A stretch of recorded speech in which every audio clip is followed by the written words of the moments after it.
Iran, Iraq, Saudi, Israel, America, Russia, Ukraine, ಬೆಂಬಲವಾಗಿ China, ಈ ಥರದ್ದು ಬೇಕಾದಷ್ಟು ರಾಷ್ಟ್ರಗಳು ಯುದ್ಧದಲ್ಲಿ ಭಾಗಿಯಾಗಿದೆ. ಅದರಿಂದ ಪ್ರಪಂಚದ ಆರ್ಥಿಕ ಸ್ಥಿತಿನೂ ಕೂಡ ಹದಗೆಡ್ತಾ ಇದೆ. ವಿಶೇಷವಾಗಿ ಪೆಟ್ರೋಲ್, ಡೀಸೆಲ್, ಗ್ಯಾಸ್, ಫರ್ಟಿಲೈಸರ್ ಇದೆಲ್ಲನೂ ಕೂಡ ಇಂಪೋರ್ಟ್ ಆಗುವಂಥದ್ದು ತೊಂದರೆ ಆಗ್ತಾ ಇದೆ. ಮತ್ತೆ ಈ ನಮ್ಮ ಶಿಪ್ಗಳು ಬರಬೇಕಾದ್ರೆ ಹೌದು ಜಲಸಂಧಿ ಅಲ್ಲಿ ಅಮೇರಿಕಾ ಮತ್ತು ಇರಾನ್ ನನ್ನದು ನಂದು ಅಂತೇಳಿ ಕಬಳಿಕೆ ಮಾಡೋಕ್ಕೆ ಎರಡೂ ಹೊರಟಿರೋದ್ರಿಂದ ನಮಗೆ ಬರಬೇಕಾಗಿರುವಂಥ ಆಯಿಲು ಇವೆಲ್ಲನೂ ಕೂಡ ತೊಂದರೆ ಆಗ್ತಾ ಇದೆ. ಅಂದರೆ ಇಡೀ ಪ್ರಪಂಚದಲ್ಲಿ, ಪಾಕಿಸ್ತಾನದಲ್ಲಂತೂ ಆಗಲೇ ಒಂಥರ ಎಮರ್ಜೆನ್ಸಿ ಘೋಷಣೆ ಆಗಿದೆ. ವೆಹಿಕಲ್ ಓಡಾಡಬೇಡಿ, ಬಸ್ಗಳಲ್ಲೇ ಓಡಾಡಿ, ಈ ಥರ ಚೈನಾ, ಬೇರೆ ಬೇರೆ ಎಲ್ಲ ದೇಶಗಳು ಕೂಡ ರಿಸ್ಟ್ರಿಕ್ಷನ್ಸ್ ಅನ್ನು ಹಾಕಿದೆ. ಎಲ್ಲ ದೇಶನೂ ಆಲ್ಮೋಸ್ಟ್ ಆಲ್ ಎಲ್ಲ ರಿಸ್ಟ್ರಿಕ್ಷನ್ಗಳನ್ನು ಹಾಕಿದ್ದಾರೆ. ಆದರೆ ನರೇಂದ್ರ ಮೋದಿಯವರು ಯಾವುದೇ ರಿಸ್ಟ್ರಿಕ್ಷನ್ ಹಾಕಿಲ್ಲ, ಯಾವುದೇ ರಿಸ್ಟ್ರಿಕ್ಷನ್ ಅನ್ನ ಹೇಳಿಲ್ಲ. ಅವರು ಮಿತವ್ಯಯ ಅಂತ ಹೇಳಿದ್ದಾರೆ ಅಷ್ಟೇ, ಮಿತವ್ಯಯ ಅಂತ ಹೇಳಿದ್ದಾರೆ. ಅದಕ್ಕೆ ಕಾಂಗ್ರೆಸ್ ಅವರು ಎದ್ರೋ ಬಿದ್ರೋ ಅಂತ ಬೊಬ್ಬೆ ಹೊಡಿತಾ ಇದ್ದಾರೆ, ಬೊಬ್ಬೆ ಹೊಡಿತಾ ಇದ್ದಾರೆ. ಚಿನ್ನ ತಗೊಂಬೇಡಿ, ಕಡಿಮೆ ಮಾಡಿ ಅಂತ ಹೇಳಿದ್ದಾರೆ 1 ವರ್ಷಗಳ ಕಾಲ. ಪೆಟ್ರೋಲ್, ಡೀಸೆಲ್ ಮಿತವ್ಯಯ ಮಾಡಿ ಅಂತ ಹೇಳಿದ್ದಾರೆ. ಕಾಂಗ್ರೆಸ್ ಅವರು ಯಾಕೆ ಬಾಯ್ ಬಿಡ್ಕೊಂತೀರಾ ನೀವು? ಯಾಕೆ ಬಾಯ್ ಬಿಡ್ಕೊಂತ ಇದ್ದೀರಾ? ಹೇಳ್ಬೇಕಲ್ಲ ನೀವು. ನಾವಿದ್ದಾಗ ನಾವು ಈ ಥರ ಮಾಡಿಲ್ಲ. ಕಾಂಗ್ರೆಸ್ ಪಾರ್ಟಿ ಇದ್ದಾಗ ದೇಶದಲ್ಲಿ ನಾವು ಯಾವತ್ತೂ ಕೂಡ ಈ ಥರ ನಿರ್ಬಂಧಗಳನ್ನು ಹಾಕಿಲ್ಲ. ಧೈರ್ಯವಾಗಿ ಹೇಳಿ, ನಿಮ್ಗೆ ದಮ್ಮಿದ್ರೆ, ಆ ಥರ ಗಡ್ಸಿದ್ರೆ ನಿಮಗೆ ಮಾತಾಡಿ ನೋಡೋಣ.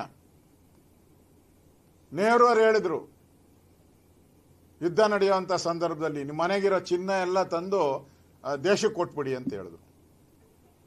Unofficial record. ಆಗೆಲ್ಲ ಮನೆಯಲ್ಲಿದ್ದಂಥ ಒಡವೆಗಳನ್ನೆಲ್ಲ ತಗೊಂಡೋಗಿ ದೇಶಕ್ಕೋಸ್ಕರ ಕೊಟ್ಟರು. ನರೇಂದ್ರ ಮೋದಿ ಏನಾನ ಹೇಳಿದಾರ ನಿಮ್ಮ ಮನೆಗಿರೋ ಚಿನ್ನ ತಂದು ಕೊಡು ಅಂತ ಹೇಳಿದಾರ? ಹೇಳಿ, ವ್ಯತ್ಯಾಸ ನೋಡಿ. ನರೇಂದ್ರ ಮೋದಿ ಏನು ಹೇಳಿದ್ದಾರೆ? ಮಿತವ್ಯಯ ಮಾಡಿ ಅಂತ ಹೇಳಿದ್ದಾರೆ. ನಿಮ್ಮ ಮನೆಗಿರೋ ತಂದ್ಕೊಡಿ ಅಂತ ಹೇಳಿಲ್ಲ. ನೀವು ಮನೆ ಆಳ್ರೋ ಹೊತ್ತು ಮನೆಯಿಂದ ತಂದ್ಕೊಡಿ ಅಂದ್ರಿ. ಗೌರವಾನ್ವಿತ ಲಾಲ್ ಬಹದ್ದೂರ್ ಶಾಸ್ತ್ರಿ ಅವರು ರಾತ್ರಿ ಹೊತ್ತು ಊಟ ಬಿಡಿ ಅಂತ ಹೇಳಿದ್ರು. ದೇಶದ ಒಳಿತಿಗೋಸ್ಕರ ಕಷ್ಟದ ಸಂದರ್ಭದಲ್ಲಿ ನಾವೆಲ್ಲರೂ ಕೂಡ ದೇಶದ ಜೊತೆ ನಿಲ್ಲಬೇಕು, ಊಟ ಬಿಡಿ ಅಂದರು. ಎಲ್ಲರೂ ಊಟ ಬಿಟ್ರು, 1 ಹೊತ್ತು ಊಟ ಬಿಟ್ರು. ಸ್ವತಃ ಲಾಲ್ ಬಹದ್ದೂರ್ ಶಾಸ್ತ್ರಿ ಮನೆಯಲ್ಲೇ ಫಸ್ಟ್ ಅದರ ಪ್ರಾಯೋಗಿಕ ಆಗಿದ್ದು ಲಾಲ್ ಬಹದ್ದೂರ್ ಶಾಸ್ತ್ರಿ ಮನೆಯಲ್ಲೇ ಆಯಿತು. ಅವರ ಹೆಂಡತಿ ಮಕ್ಕಳಿಗೆ ಹೇಳಿದ್ರು. ಅವರು ನಿಮ್ಮ ಚಿದಂಬರನ್ ಏನು ಹೇಳಿದ್ರು? ಕಾಂಗ್ರೆಸ್ಸಿನ ಮಂತ್ರಿ ಆಗಿದ್ದಲ್ಲ ಅವರು, ಪೆಟ್ರೋಲ್ ಡೀಸೆಲ್ನ ಕಡಿಮೆ ಯೂಸ್ ಮಾಡಿ ಅಂದ್ರು. ಚಿನ್ನ ಕಡಿಮೆ ಮಾಡಿ ಅಂದ್ರು. ವೀರಪ್ಪ ಮೊಯ್ಲಿ ಏನು ಹೇಳಿದ್ರು? ಕಡಿಮೆ ಮಾಡಿ ಅಂದ್ರು. ರಾತ್ರಿ ಹೊತ್ತು ಪೆಟ್ರೋಲ್ ಬಂಕೆ ಬಂದ್ ಮಾಡಿ ಅಂದ್ರು. ನರೇಂದ್ರ ಮೋದಿ ಏನಾನ ಬಂದ್ ಮಾಡಿ ಅಂತ ಹೇಳಿದಾರ? ನಿಮ್ಮ ಮನೆ ಚಿನ್ನ ತಂದು ಕೊಡು ಅಂತ ಕಾಂಗ್ರೆಸ್ ಅವ್ರಿಗೆ ಯಾರಾದರೂ ಕೇಳಿದಾರ? ಅವ್ರು ಕೇಳಿರೋ ಅಂಥದ್ದು ಮಿತವ್ಯಯ ಮಾಡಿ. ಇಡೀ ಪ್ರಪಂಚದಲ್ಲಿ ಯುದ್ಧ ನಡೀತಾ ಇದೆ, ಇಂಥ ಸಂದರ್ಭದಲ್ಲಿ ಮಿತವ್ಯಯ ಮಾಡಿ ಅಂತ ಹೇಳಿದ್ದಾರೆ. ನಿಮ್ಮ ಥರ ಚಿನ್ನ ತಂದು ಕೊಡಿ ಅಂತ ಹೇಳಿಲ್ಲ ಅವರು. ಕಾಂಗ್ರೆಸ್ ಪಾರ್ಟಿ ಥರ ಊಟ ಬಿಡಿ ಅಂತಲೂ ಹೇಳಿಲ್ಲ. ಪೆಟ್ರೋಲ್ ಖರೀದಿ ಮಾಡಬೇಡಿ, ರಾತ್ರಿ ಹೊತ್ತೆಲ್ಲ ಬಂಕ್. ಇನ್ನೂ ಇವತ್ತು 2 ತಿಂಗಳಿಗಾಗೋಷ್ಟು ಕ್ರೂಡ್ ಆಯಿಲ್ ನಮ್ಮ ಹತ್ರ ಇನ್ನೂ ಇದೆ. ಆ ಥರದ ವ್ಯವಸ್ಥೆಯನ್ನು BJP ಸರ್ಕಾರ ನರೇಂದ್ರ ಮೋದಿಯವರು ಮಾಡಿದ್ದಾರೆ. ನೀವು ಬಾಯ್ ಬಾಡಿಗೆ ಆಗುತ್ತೆ, ನೀವು ಖರ್ಚು ಮಾಡ್ರಿ. ಸಾಮಾನ್ಯ ಜನ ತಾನೇ ಮಾಡೋದು ಎಲ್ಲರೂ ಕೂಡ, ನಾವು ಕೂಡ ಮಾಡ್ತೀರಿ, ಜನಸಾಮಾನ್ಯರು ಮಾಡ್ತಾರೆ. ನೀವು ಈಗ ಮಾಡಿ. ಕಾಂಗ್ರೆಸ್ ಅವರು ನಿಮ್ಮ ಮನೆಗೆ ಚಿನ್ನ ಗಟ್ಟಿ ತಗೊಂಡೋಗಿ ಪರ್ಚೇಸ್ ಮಾಡಿ ಕೊಟ್ಕೊಳ್ಳಿ. ನೀವು ಕಾಂಗ್ರೆಸ್ ಅವರು ಪೆಟ್ರೋಲಿಗೆ ಏನೋ ನೀವು ದಿನಕ್ಕೆ 10 ಲೀಟರ್ ಯೂಸ್ ಮಾಡ್ತಾ ಇದ್ರೆ 20 ಲೀಟರ್ ಯೂಸ್ ಮಾಡಿ ನೀವು. ಆದರೆ ಜನಸಾಮಾನ್ಯರು ಮಾಡಬೇಕು ಅನ್ನೋ ತೀರ್ಮಾನ ಮಾಡಿದ್ದಾರೆ.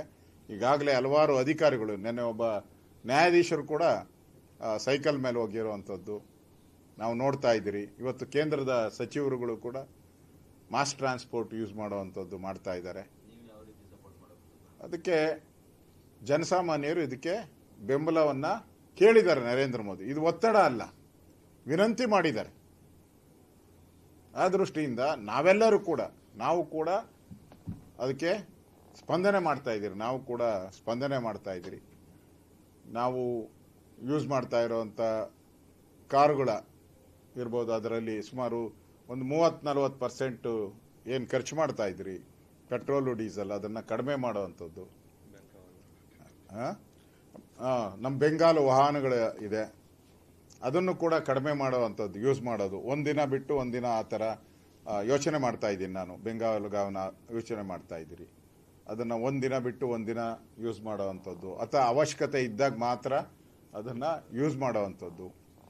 ಮದುವೆ ಮುಂಜಿಗಳಿಗೆ ಅದನ್ನು ಯೂಸ್ ಮಾಡದೆ ಈ ಥರದ್ದು ಏನೇನು ಸಾಧ್ಯನೋ ಒಂದು 30-50% ನಾವು ದೇಶ ಇಂಥ ಸಂದರ್ಭದಲ್ಲಿ, ಕಷ್ಟದ ಸಂದರ್ಭದಲ್ಲಿ, ಪ್ರಪಂಚನೇ ಯುದ್ಧ ಕಾರ್ಮೋಡ ಕವಿದಿರುವಂಥ ಸಂದರ್ಭದಲ್ಲಿ ನಮ್ದೆಲ್ಲರದು ಕರ್ತವ್ಯ. ಅದರಿಂದ ಸಾರ್ವಜನಿಕರು ಇದಕ್ಕೆ ಸ್ಪಂದನೆ ಮಾಡ್ತಾ ಇದ್ದಾರೆ. ನಾವು ಕೂಡ ಇದಕ್ಕೆ ಆಸ್ ಎ ಪಾರ್ಟಿ ಲೀಡರ್ ನಾವು ಕೂಡ ಇದಕ್ಕೆ ಸ್ಪಂದನೆಯನ್ನು ಮಾಡ್ತಾ ಇದ್ದೀವಿ. 100% ನಮ್ಮ ಇಡೀ ಕುಟುಂಬ ಖರ್ಚನ್ನು ನಾವು ಕಡಿಮೆ ಮಾಡ್ತೀರಿ. ಮನೆಯಲ್ಲಿ ಯೂಸ್ ಮಾಡೋವಂಥ ಆಯಿಲ್ನೂ ಕೂಡ ಕಡಿಮೆ ಮಾಡೋಕ್ಕೆ ನಾನು ನನ್ನ ಮನೆಯಲ್ಲಿ ಕೂಡ ಹೇಳಿದ್ದೀನಿ. ಆಯಿಲ್ ಮನೆಯಲ್ಲಿ ನಾವು ಏನು ಯೂಸ್ ಮಾಡ್ತೀರಿ ಅದನ್ನು ಕಡಿಮೆ ಮಾಡಿ ಅಂತಲೂ ನಾನು ಹೇಳಿದ್ದೀನಿ.